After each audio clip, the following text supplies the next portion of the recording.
Once again welcome back after a break. इस वक्त जो मेरे साथ यहाँ पे मेहमान मौजूद हैं उनका मैं तारुफ कराती चलूँ ताकि फिर हम उनसे बात आगाज़ करें और वो जिस टॉपिक को लेकर आई हैं, जिस चीज़ को वो हमारे सामने बताएंगी, उस पर हम अच्छे से समझ भी सकेंगे और आप लोगों को भी आइडिया होगा। She is CEO of Aga Khan university outreach health network Pakistan. तो आइए वेलकम करते हैं, हमारे साथ यहाँ पे मौजूद है शगुफ्ता हसन साहिबा। अस्सलाम वालेकुम जी। वालेकुम अस्सलाम, thank you for having me on the show. No, it's a pleasure to have you here ma'am. अभी आगा खान यूनिवर्सिटी के बारे में तो मेरे ख्याल से ऐसा कोई भी नहीं है जो नहीं जानता हो, बट द थिंग इज़ कि उसके साथ जो एक्सटेंडेड हमने आउटरीच का जो वर्ड यूज़ किया है, तो मैं चाहूँगी कि थोड़ा सा हमें एक्सप्लेन करें कि ये क्या मतलब है, आउटरीच से क्या मुराद है। बहुत सारे हमारे जो मरीज़ हैं वो अस्पताल आते थे कराची में इलाज के लिए और हमसे हमेशा ख्वाहिश ये करते थे कि आप सिर्फ कराची में हैं तो कराची के बाहर आप क्यों नहीं हैं। तो मरीज़ों की सहूलत के लिए इदारे ने फ़ैसला लिया कि हम हमारी सर्विसेज जो सबसे ज़्यादा डिमांड में हैं उसको हम लोगों तक ले जाएं। अच्छा, ताकि सर्विस उनके डोर स्टेप पे आ जाए। तो आउटरीच हेल्थ नेटवर्क का आगाज़ हमारे लैब से हुआ था। ठीक है, क्योंकि आपको पता है 70% जो डायग्नोसिस होती है वो लैब के रिज़ल्ट पे डिपेंड करती है। और अगर लैब का नतीजा मुस्तनद नहीं है, यानी अगर वो नतीजा ऑथेंटिक नहीं है, सही नहीं है, तो पूरा का पूरा इलाज गलत हो सकता है। तो हमने किया ये कि हमारे लैब्स को हम बाहर लेकर गए और आज अल्लाह के करम से we are present in 126 cities of Pakistan माशाल्लाह। और हमारे 290 लोकेशंस हैं जिनसे हम लैब की सहूलत लोगों तक पहुंचा रहे हैं। सही। इसके अलावा हम हमारे जो आउट पेशेंट क्लिनिक्स हैं उसको भी 10 शहरों में हम लेकर आए हैं। लाहौर, पिंडी, इस्लामाबाद, सरगोदा, फैसलाबाद, मुल्तान। हम दूसरे शहरों में हमारी सर्विसेज को लेकर जा रहे हैं। सिंध के अंदर जैकबाबाद, नवाबशाह, लाड़काना, वहाँ पे हमारे डॉक्टर्स डिप्लॉयड हैं। वहाँ पे हमारी फार्मेसीज़ हैं। कुछ क्लिनिक्स में हमारे एक्सरे, अल्ट्रासाउंड की सहूलत भी मौजूद है ताकि वो मरीज़ जो कराची तक नहीं आ सकते, हम हमारी सर्विसेज को मरीज़ तक लेकर जाएं। और आउटरीच जिस तरह आप कह रही हैं, मैं कह रही हूँ we are reaching out to people, so we are extending our services to the entire nation. बिल्कुल, that's really great thing, because होता अक्सर ये है कि आप किसी पे भरोसा जब करते ना, तो जब आप मुश्किल में पड़ते तो फिर आप उन्हीं की ज़रूरत आपको होती है।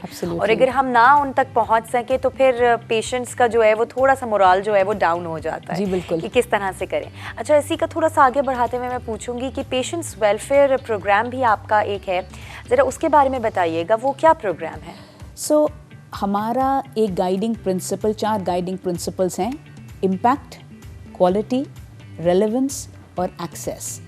और जो एक्सेस का हमारा जो गाइडिंग प्रिंसिपल है उसके तहत यूनिवर्सिटी करती ये है कि वो लोग जो हमारी सर्विसेज को किसी माली मुश्किल की वजह से अवेल नहीं कर सकते हैं, तो हम उनको एक्सेस क्रिएट करते हैं कि हमारी सर्विसेज वो अवेल कर सकें। तो मेन अस्पताल के अंदर जो लोग इलाज मुआलजे के लिए आते हैं और जो सहूलत नहीं, अपने पैसों से अपनी सहूलत को नहीं अफोर्ड कर सकते हैं, तो हमारे पेशेंट वेलफेयर डिपार्टमेंट को अप्रोच करते हैं और उसके क्राइटेरिया को चेक करने के बाद उनको 30 से 40% तक की वेलफेयर असिस्टेंस प्रोवाइड की जाती है ताकि वो इस क्वालिटी ट्रीटमेंट को अवेल कर सकें।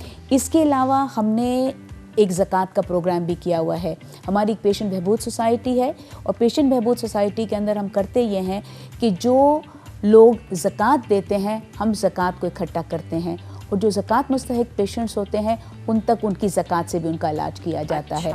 यानी आगा खान यूनिवर्सिटी का पेशेंट वेलफेयर प्रोग्राम और पेशेंट बहबूद सोसाइटी का जो ज़कात का प्रोग्राम है, इन दोनों की जो रकूम हमारे पास मौसूल होती हैं उनको हम लोगों के इलाज मुआलजे में खर्च करते हैं। अच्छा। इसके अलावा हमारे 290 जो लैब्स हैं, इसमें 202 लैब्स जो हैं उस पे भी वेलफेयर की सहूलत मौजूद है। और वो लोग जो टेस्ट की जिसकी सहूलत नहीं है, जो अफोर्ड नहीं कर सकते, तो हम करते ये हैं कि 5 सवालात जिसका हाँ या ना में जवाब देना है, वो अगर जवाब के तहत क्राइटेरिया है हमारा जिसको हम कहते हैं इकोनॉमिक प्रोफाइल कैलकुलेटर।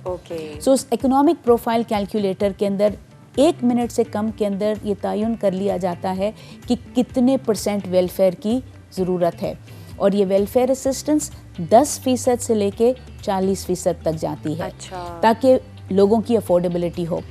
अब हम ज़कात का प्रोग्राम भी लोगों के पास ला रहे हैं। कराची के 2 स्टेशन से हमने शुरू किया। एक हमारा लोकेशन जो जिन्ना अस्पताल के पास है और दूसरा लोकेशन जो हमारा बासी शहीद हॉस्पिटल के पास है, वहाँ पे ज़कात की भी सहूलत लेकर आए लैब के अंदर। और वो मरीज़ जिसको 40% वेलफेयर मिल रहा है, उसको हम मज़ीद 40% ज़कात भी देते हैं। जो कि ज़कात मुस्तहक है, यानी उस मरीज़ के लिए जो कि मुस्तहक है, जो कि जिसकी ज़रूरत ज़्यादा है, उसको 80% तक की छूट मिल जाती है उसके टेस्ट की कॉस्ट में। अच्छा, एक और चीज़ मुझे बताइएगा कि एक तो आपको लोग अप्रोच किस तरह से करें, कोई आपने तरीक़ेकार रखा होगा, फिर क्या आप लोगों का ये रिसर्च बेस्ड काम होता है कि कहाँ कौन से ऐसे लैब्स हैं जहाँ पर आपने ये वेलफेयर जो है ऑन रखना है, वहाँ इस तरह के लोग ज़्यादातर आते हैं जिन्हें इस प्रोग्राम की ज़रूरत ज़्यादा शिद्दत से होती है? बहुत अच्छा क्वेश्चन है। लोग किस तरह अप्रोच करते हैं? हम हमारे वेबसाइट के थ्रू, मार्केटिंग मटेरियल के थ्रू और आप जैसे चैनल्स के तवस्सुत से हम लोगों को ये इन्फॉर्मेशन डिसेमिनेट करते हैं कि हमारी ये सहूलत मौजूद है। अप्रोच करने का ये है कि अगर कोई भी शख्स जो अफोर्ड नहीं कर सकता उस लोकेशन पे चला जाता है और कहता है मुझे वेलफेयर की ज़रूरत है, तो जो बंदा रिसेप्शन पे मौजूद है वो उसी वक्त वो 5 सवाल आपसे पूछेगा। अच्छा। जिसका हाँ या ना में जवाब देना है। तो इसमें कोई बहुत बड़ी फॉर्मेलिटी की एज सच ज़रूरत नहीं है कि जिससे पेशेंट वेलफेयर अवेल करने में दुश्वारी हो। पहली चीज़, हम तयन कैसे करते हैं किस लोकेशन से वेलफेयर देना है, उसके अंदर जैसे मैंने अभी आपको ज़कात के लिए कहा, हम सबसे पहले ये देखते हैं कि पब्लिक सेक्टर हॉस्पिटल्स जो जहाँ पे ज़्यादा ऐसे लोग जाते हैं सर्विसेज लेने के लिए जो अफोर्डिंग नहीं हैं।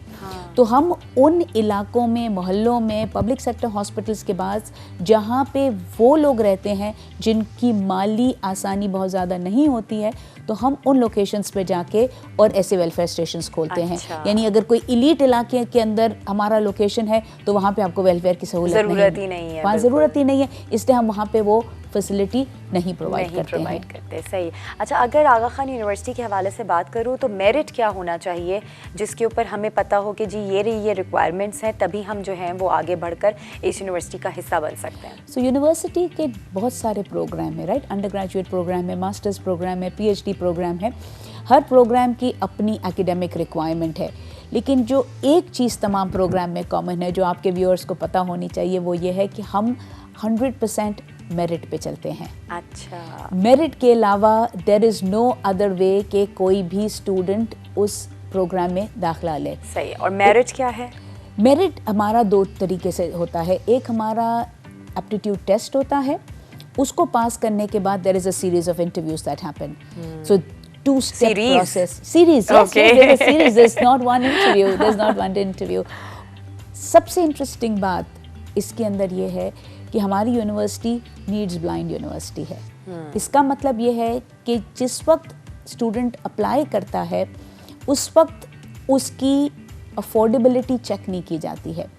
जब हम उसको काबिलियत की बेसिस पे ऑफर लेटर देते हैं, उसके बाद अगर कोई स्टूडेंट कहता है कि जी आई कैन नॉट अफोर्ड, मेरी माली हैसियत ऐसी नहीं है, तो उसको फाइनेंशियल असिस्टेंस भी दी जाती है।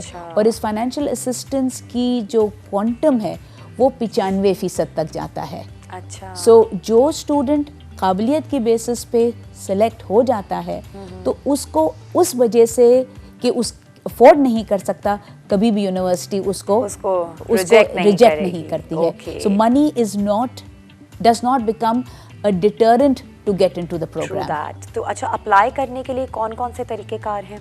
Apply the best way for people across the country is कि हमारी वेबसाइट देखें, उस पर तमाम प्रोग्राम्स की पूरी तफसील मौजूद है, तो उससे रुजू करेंगे बिकॉज प्रोग्राम्स बहुत ज़्यादा हैं। तो अप्लाई करने के लिए बेस्ट तरीका ये है कि वेबसाइट को देखते रहें। सही।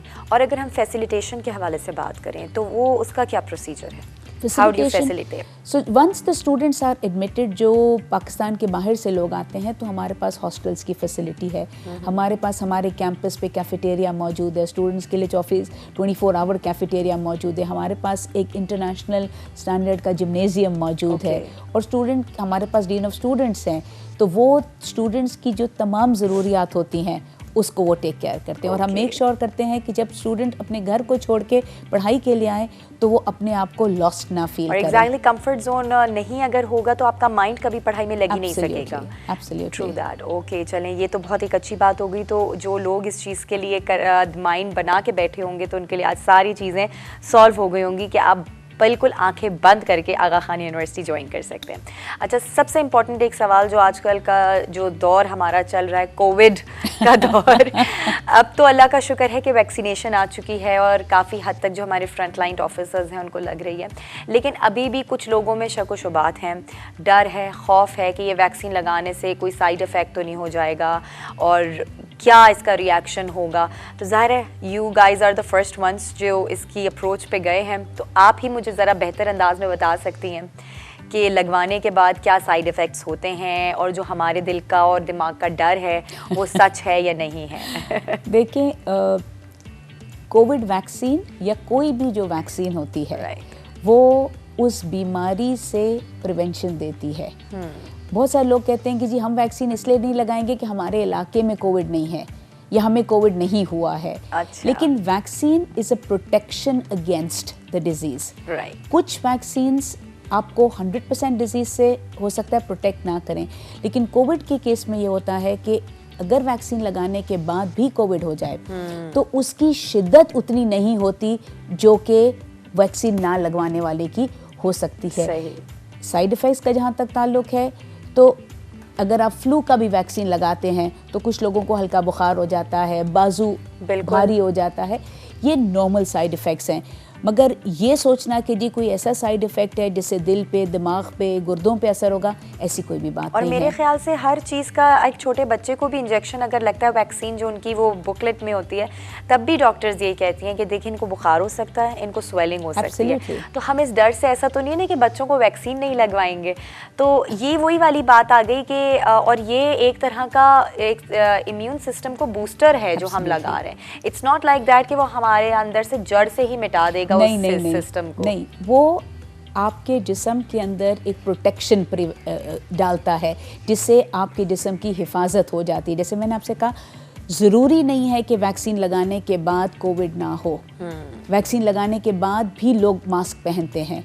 मास्क पहनना इसलिए ज़रूरी है कि वायरस लग सकता है, लेकिन उसकी शिद्दत में कमी होगी और आप कैरियर भी बन सकते हैं किसी दूसरे के लिए। सो हिफाजत अपने के अलावा आई थिंक ये बहुत ज़रूरी है कि सबके घर में या तो छोटे बच्चे हैं या बुजुर्ग हैं, तो उनकी हिफाजत के लिए भी ज़रूरी है कि आप वैक्सीन लगवाएं। जब आपका मौका लगे, जब आपकी हुकूमत की तरफ से टर्न आती है तो वैक्सीन ज़रूर लगानी चाहिए। इसमें आप ही की हिफाजत है और आपके घर वालों की हिफाजत है। अच्छा, आपकी यूनिवर्सिटी में किस तरह से इसको फैसिलिटेट किया जा रहा है? स्टूडेंट्स को लगी हैं? हमारे यहाँ पे जो हुकूमत की स्कीम के तहत ही हम वैक्सीन लगा रहे हैं। तो हुकूमत ने हमसे कहा था कि हमारे जो फ्रंट लाइन स्टाफ है जिसमें स्टूडेंट्स हुए, क्योंकि स्टूडेंट्स भी ज़्यादा वार्ड राउंड्स करते हैं, राइट? तो उन तमाम की फहरिस्त हुकूमत के पास गई है। इसके बाद हुकूमत की वेबसाइट है जिस पे जाके रजिस्टर कराना है। 1166 पे आप अपना शनाख्ती कार्ड नंबर भेजें और इतना आसान प्रोसेस हुकूमत ने बनाया है जिसके तहत द मोमेंट आप डालते हैं अपना NIC नंबर, आपके पास फ़ौरन SMS आ जाता है कि आपकी टर्न किस दिन आने वाली है। अच्छा। और आपको एक यूनिक आइडेंटिटी नंबर मिल जाता है। वो तो रजिस्ट्रेशन के साथ जी बिल्कुल। तो वो आप रजिस्ट्रेशन नंबर के साथ आपने जिस भी अपने वैक्सीनेशन सेंटर का तयन किया है उस पे आप जाएं, उस तारीख को जाएं जो आपको मिलती है और वैक्सीनेशन लगा लें। हमारे अस्पताल में हमने ख़ास एक अलग से कोविड वैक्सीनेशन साइट बनाई है जहां से लोगों की वैक्सीनेशन चल रही है। अच्छा, एक और सवाल पूछना चाहूँगी कि आपकी यूनिवर्सिटी से कितने नर्सेस, कितने डॉक्टर्स, उनका रेशो क्या है कि वो जो बनकर निकलते हैं हर साल, अगर बात की जाए? हमारे यहाँ से मेडिकल स्टूडेंट्स साल में 100 निकलते हैं, 100 डॉक्टर्स। लेकिन मैं आपको ये बताऊं कि हमारे जो सिलेक्शन क्राइटेरिया है, जो आप मुझसे पहले भी सवाल पूछ रही थी, तो तकरीबन 4,500 से 5,000 स्टूडेंट्स अप्लाई करते हैं। Oh my God. So the merit criteria is very difficult in the sense that it is stringent.